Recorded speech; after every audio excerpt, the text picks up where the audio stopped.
Okay, start. Yeah. Okay.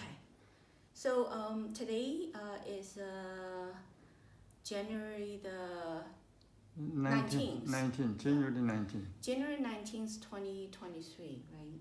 Yeah. So I want to record something important here because, for the Sacred Virtual Institute, right now it's officially registered in New York State. Mm-hmm.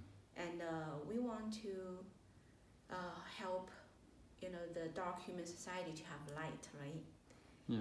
Through moral teaching. And we want to bring order into the human world through moral teaching.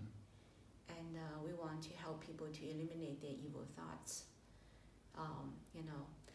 So this nonprofit organization has a very, very important mission.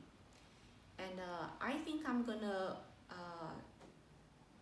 use the moral lessons I have learned so far to make some important decisions. When I first met you, Mr. Shen, in the park here in Flushing, I was doing Falun Dafa exercises, and you came over to me after I finished doing my exercises and delivered to me, the moral teaching. It's called 父母恩惠, right? Gratitude. So you translate into English as gratitude to parents. Yes. And that day, I read aloud of the whole thing, in English for you. Mm-hmm. And that day I meditated over why, you delivered that to me. Mm-hmm. What's relevant to my, issues in life. I always, remind myself that I'm a mother. And I always teach my children to be good children. Mm-hmm. And in the same time, I'm also the daughter in the human world, right? Mm-hmm. Although spiritually, right now, I don't view myself to be in that position anymore. For many important reasons, I'm not going to go detail into it. But I still believe that there is one lady, Dr. Tongwen Wang, which was my past. Mm-hmm. And she had,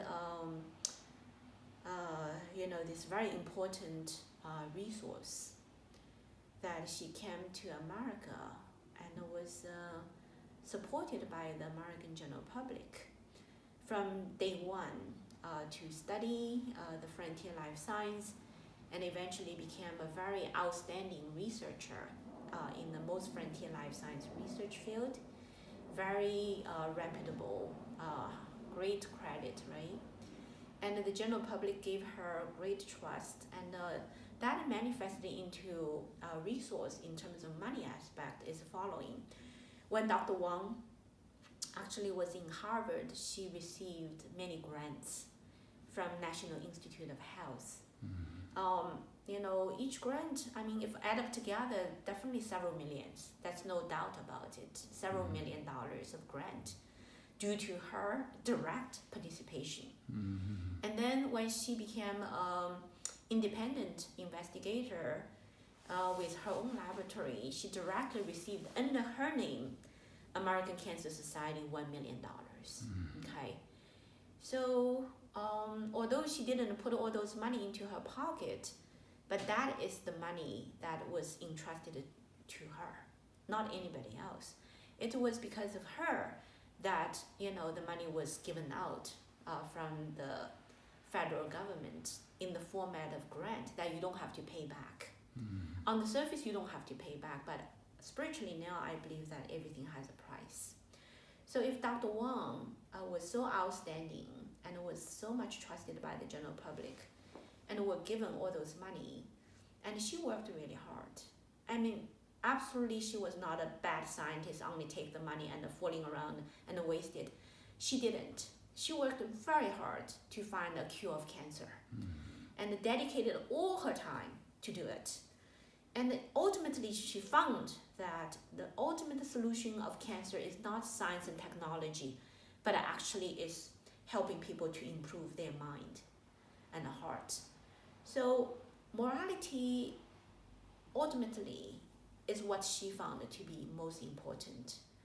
Although in the format of cultivation called Falun Dafa meditation, right? Falun Dafa cultivation way. Falun Dafa is not only meditation. Falun Dafa contains working with your mind, body, and spirit, following the law of the universe. It's very profound, high level cultivation practice. But what happened was that Chinese government viewed her work as a threat because her work reveals that Falun Dafa is a great practice of mind, body, and spirit. And the former leader of Chinese government, Jiang Zemin, want to eradicate Falun Gong and justify the persecution by demonize the Falun Dafa practice. So in China, the huge, horrific persecution started on July 20th, 1999, and still ongoing. Last year, still a lot of practitioners were tortured to death. And the people are still being subject to live organ harvesting. So this is a very horrible situation that the world more and more, starting to recognize. But